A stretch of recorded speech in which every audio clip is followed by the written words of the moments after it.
சாமி சரணமையப்பா. இன்றைக்கி நம்ம வீட்டில் விரத சாப்பாடு என்னென்னு பார்த்தீங்க அப்படின்னா சாதம், அதுக்கப்புறம் பார்த்தீங்க அப்படின்னா சாம்பார், கேரட்டு பொரியல், இது வந்து பார்த்திங்கன்னா அப்பளம். இதுதான் இன்றைக்கி நம்ம வீட்டு விரத சாப்பாடு. இப்போ தான் நாங்கள் விரத விட போகிறோம். வாங்க ஃப்ரெண்ட்ஸ், நீங்களும் வாங்க, விரத விட வாங்க. சாமியே சரணமையப்பா.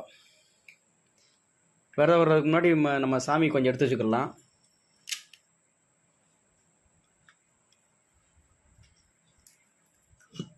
அப்புறம் பார்த்தீங்க அப்படின்னா நீர் விளாகிக்கிறணும்.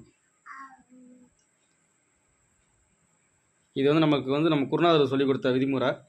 அதுபடி தான் நாங்கள் விரதத்தை கடைப்பிடிச்சிக்கிட்டு இருக்கோம்.